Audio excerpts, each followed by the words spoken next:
മീഡിയാടെക്കിന്റെ മീഡിയാടെക് Dimensity 7300X എന്ന പുതിയൊരു processor ഇപ്പം അനൗൺസ് ചെയ്തിട്ടുണ്ട്. ഇത് മീഡിയാടെക് ഡിമെൻസിറ്റി 7050 എന്ന പ്രോസസ്സറിന്റെ ഒരു അപ്ഗ്രേഡഡ് വെർഷനാണ്. അത് മാത്രമല്ല ഫോൾഡബിൾ ഫോൺസിനൊക്കെ പറ്റിയിട്ടുള്ള ഒരു പ്രോസസ്സർ കൂടിയാണ് ഇത്. എന്തായാലും ഈ ഒരു വീഡിയോയിൽ നമ്മൾ നോക്കാൻ പോകുന്നത് മീഡിയാടെക് ഡിമെൻസിറ്റി 7300X എന്ന പ്രോസസ്സറിനെ പറ്റിയിട്ടാണ്. ആദ്യം നമ്മൾ ഫീച്ചേഴ്സും കാര്യങ്ങളൊക്കെ നോക്കുകയാണെന്നുണ്ടെങ്കിൽ ഇത് 4nm പ്രോസസ്സറാണ്, TSMCയുടെ 4nm പ്രോസസ്സറാണ്. പിന്നെ ഒക്ടാ കോർ പ്രോസസ്സറാണ്, അതായത് 8 കോറുകൾ വരുന്നുണ്ട്. ഇതിൽ 2.5 GHz ക്ലോക്ക് ചെയ്യുന്ന കോർട്ടെക്സ് A78ന്റെ 4 കോറുകളും അതുപോലെ തന്നെ 2 GHz ക്ലോക്ക് ചെയ്യുന്ന കോർട്ടെക്സ് A55ന്റെ 4 എഫിഷ്യൻസി കോറുകളും വരുന്നുണ്ട്. ഇപ്പം പഴയ പ്രോസസ്സറായിട്ട് കമ്പയർ ചെയ്യുകയാണെന്നുണ്ടെങ്കിൽ, അതായത് മീഡിയാടെക് ഡിമെൻസിറ്റി 7050 എന്ന പ്രോസസ്സറായിട്ട് കമ്പയർ ചെയ്യുകയാണെന്നുണ്ടെങ്കിൽ 20% പവർ കൺസംഷൻ കുറയുമെന്നാണ് അവർ പറഞ്ഞിരിക്കുന്നത്. GPUയുടെ കാര്യത്തിൽ മാലി G615 MC2 GPU ആണ് ഇതിൽ വരുന്നത്. ഇപ്പോൾ GPUയുടെ കാര്യത്തിൽ 20% ബെറ്റർ ആയിട്ടുള്ള FPS-ഉം അതുപോലെ തന്നെ 20% ബെറ്റർ ആയിട്ടുള്ള എനർജി എഫിഷ്യൻസിയും കാര്യങ്ങളൊക്കെ ഇതിൽ ലഭിക്കുന്നതായിരിക്കും. പിന്നെ ഇതിൽ 6400 MB/s വരെ ക്ലോക്ക് ചെയ്യുന്ന LPDDR5ന്റെ റാം സപ്പോർട്ട് ചെയ്യുന്നതായിരിക്കും. LPDDR4Xന്റെ റാമിന്റെ സപ്പോർട്ടും വരുന്നതായിരിക്കും. UFS 3.1ന്റെ സപ്പോർട്ടും കാര്യങ്ങളൊക്കെ ഇതിൽ വരുന്നതായിരിക്കും. എയുടെ കാര്യത്തിൽ 6th ജനറേഷൻ APU 655 ഒക്കെ വരുന്നതായിരിക്കും. ഇതിൽ പഴയ വെർഷനായിട്ട് കമ്പയർ ചെയ്യുമ്പോൾ, അതായത് മീഡിയാടെക് ഡിമെൻസിറ്റി 7050 ആയിട്ട് കമ്പയർ ചെയ്യുമ്പോൾ 2 ഇരട്ടി ബെറ്റർ ആയിട്ടുള്ള പെർഫോമൻസും കാര്യങ്ങളൊക്കെ ലഭിക്കുന്നതായിരിക്കും. ഡിസ്പ്ലേയുടെ കാര്യത്തിൽ മീഡിയാടെക്കിന്റെ മിറാവിഷൻ 955 ആണ് വരുന്നത്. ഇതിൽ WFHD+ ഡിസ്പ്ലേ വരെ സപ്പോർട്ട് ചെയ്യുന്നതായിരിക്കും. അതാണെന്നുണ്ടെങ്കിൽ 120 Hz റിഫ്രഷ് റേറ്റ് വരെ ഇതിൽ സപ്പോർട്ട് ചെയ്യും. പിന്നെ FHD+ ഡിസ്പ്ലേ ആണെന്നുണ്ടെങ്കിൽ 144 Hz റിഫ്രഷ് റേറ്റ് വരെ സപ്പോർട്ട് ചെയ്യുന്നതായിരിക്കും. 10-bit ഡിസ്പ്ലേ പോലുള്ള ഫീച്ചേഴ്സും കാര്യങ്ങളൊക്കെ ഇതിൽ സപ്പോർട്ട് ചെയ്യുന്നതായിരിക്കും. പിന്നെ ഡിസ്പ്ലേയുടെ കാര്യത്തിൽ എടുത്തു വരേണ്ട ഒരു കാര്യം, ഇതിൽ ഡ്യുവൽ ഡിസ്പ്ലേയുടെ സപ്പോർട്ടും കാര്യങ്ങളൊക്കെ വരുന്നുണ്ട്. അപ്പം ഇതിന്റെ കൂടെ തന്നെ മീഡിയാടെക് ഡിമെൻസിറ്റി 7300 എന്നുള്ള ഒരു പ്രോസസ്സറും അനൗൺസ് ചെയ്തിട്ടുണ്ട്. രണ്ടിലും ഏകദേശം സെയിം ആയിട്ടുള്ള ഫീച്ചേഴ്സ് ആണ് വരുന്നത്. ആകെയുള്ളൊരു ഡിഫറൻസ് എന്ന് പറയുന്നത് ഈ ഒരു കാര്യമാണ്, ഡ്യുവൽ ഡിസ്പ്ലേയുടെ സപ്പോർട്ടും കാര്യങ്ങളൊക്കെ വരുന്നുണ്ട്.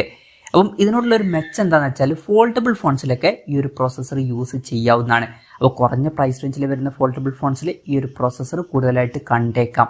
അപ്പം അത് നല്ലൊരു കാര്യം തന്നെയാണ്. അതുകൊണ്ട് തന്നെ വേറൊരു കാര്യം കൂടിയുണ്ട്, ഈ ഒരു പ്രോസസ്സർ മിക്കവാറും ഫോൾഡബിൾ ഫോൺസിൽ മാത്രമായിരിക്കും കാണുക. ഇനി ഫോൾഡബിൾ ഫോൺസ് അല്ല എന്നുണ്ടെങ്കിൽ ഇതിനേക്കാൾ ബെറ്റർ മീഡിയാടെക് ഡിമെൻസിറ്റി 7300 എന്നുള്ള പ്രോസസ്സർ യൂസ് ചെയ്യുന്നതായിരിക്കും. പിന്നെ ക്യാമറയുടെ കാര്യത്തിൽ മീഡിയാടെക്കിന്റെ ImageQ950 ISP ആണ് ഇതിൽ വരുന്നത്. 12-bit HDR ISP ആണ്. പിന്നെ ഇതിൽ 200 MP ക്യാമറ വരെ സപ്പോർട്ട് ചെയ്യുന്നതായിരിക്കും. അതുപോലെ തന്നെ 4K 30 FPS വീഡിയോ റെക്കോർഡിംഗ് ഒക്കെ ഇതിൽ സപ്പോർട്ട് ചെയ്യും. പിന്നെ പഴയ വെർഷനായിട്ട് കമ്പയർ ചെയ്യുമ്പോൾ 30% ഫാസ്റ്റ് ആയിട്ടുള്ള ലൈവ് ഫോക്കസും അതുപോലെ തന്നെ 50% ഫാസ്റ്റ് ആയിട്ടുള്ള ഫോട്ടോ റീമാസ്റ്റർ ടെക്നോളജിയും കാര്യങ്ങളൊക്കെ ഇതിൽ വരുന്നതായിരിക്കും. അപ്പോൾ ക്യാമറയുടെ കാര്യത്തിലും അപ്ഗ്രേഡ്സും കാര്യങ്ങളൊക്കെ വരുന്നതായിരിക്കും. പിന്നെ ബ്ലൂടൂത്ത് 5.4ന്റെ സപ്പോർട്ട് വരും. Wi-Fi 6Eയുടെ സപ്പോർട്ടും കാര്യങ്ങളൊക്കെ ഇതിൽ വരുന്നതായിരിക്കും. പിന്നെ 5G support ഉണ്ടാവുന്നതായിരിക്കും. Download speed 3.27 GB/s വരെ എത്തുന്നതായിരിക്കും. പിന്നെ 3CC കരിയർ അഗ്രിഗേഷൻ പോലുള്ള ഫീച്ചേഴ്സും കാര്യങ്ങളൊക്കെ ഇതിൽ സപ്പോർട്ട് ചെയ്യുന്നുണ്ട്. വോയിസ് ഓവർ NR എന്നുള്ള ഫീച്ചറും കാര്യങ്ങളൊക്കെ ഇതിൽ സപ്പോർട്ട് ചെയ്യുന്നുണ്ട്. അപ്പം ഇതൊക്കെയാണ് ഫീച്ചേഴ്സിനെ പറ്റി പറയാനുള്ള കാര്യങ്ങൾ.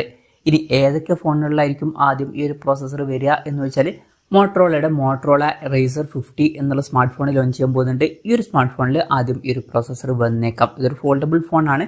പിന്നെ മിക്കവാറും ഫോൾഡബിൾ ഫോൺസിൽ മാത്രമായിരിക്കും ഈ ഒരു പ്രോസസ്സർ വരിക. ഇപ്പോൾ ഫോൾഡബിൾ ഫോൺസ് അല്ല എന്നുണ്ടെങ്കിൽ ഡ്യുവൽ ഡിസ്പ്ലേ എന്നുള്ള ഫീച്ചറിന്റെ ആവശ്യമില്ല. അപ്പം ആ ഒരു കാര്യം മാത്രമാണ് മീഡിയാടെക് ഡിമെൻസിറ്റി 7300 എന്നുള്ള പ്രോസസ്സറായിട്ട് കമ്പയർ ചെയ്യുമ്പോൾ ഇതിൽ എക്സ്ട്രാ വരുന്നത്. ബാക്കി ഫീച്ചേഴ്സ് ഒക്കെ സെയിം ആണ്. അപ്പം ഈ ഒരു ഡ്യുവൽ ഡിസ്പ്ലേ എന്നുള്ള ഫീച്ചറിന്റെ ആവശ്യമില്ല എന്നുണ്ടെങ്കിൽ മീഡിയാടെക് ഡിമെൻസിറ്റി 7300 എന്നുള്ള പ്രോസസ്സർ തന്നെ യൂസ് ചെയ്യാം. അപ്പം ഈ ഒരു പ്രോസസ്സർ മിക്കവാറും ഫോൾഡബിൾ ഫോൺസിൽ മാത്രമായിരിക്കും കാണുക. ചിലപ്പം ബാക്കി ബ്രാൻഡുകളും അവരുടെ കുറഞ്ഞ പ്രൈസ് റേഞ്ചിൽ വരുന്ന ഫോൾഡബിൾ ഫോൺസിൽ ഈ ഒരു പ്രോസസ്സർ യൂസ് ചെയ്തേക്കാം. എന്തായാലും കൺഫർമേഷൻസും കാര്യമൊന്നും വന്നിട്ടില്ല. എന്നാലും ആദ്യം മോട്ടറോളയുടെ റൈസർ 50 എന്ന ഫോൾഡബിൾ ഫോണിൽ ഈ ഒരു പ്രോസസ്സർ വരുന്നതായിരിക്കും. എൻ്റെ ഒരു അഭിപ്രായത്തിൽ കുറഞ്ഞൊരു പ്രൈസ് റേഞ്ചിൽ വരുന്ന ഫോൾഡബിൾ ഫോൺസിലൊക്കെ യൂസ് ചെയ്യാൻ പറ്റിയിട്ടുള്ള അത്യാവശ്യം നല്ലൊരു പ്രോസസ്സറൊക്കെ തന്നെയാണ് ഈ ഒരു പ്രോസസ്സർ എന്നൊക്കെ പറയാവുന്നതാണ്. എന്തായാലും മീഡിയാടെക് ഡിമെൻസിറ്റി 7300X എന്ന പ്രോസസ്സറിനെ പറ്റിയിട്ടുള്ള നിങ്ങളുടെ അഭിപ്രായം ജസ്റ്റ് ഒന്ന് കമൻറ്റ് ചെയ്യുക.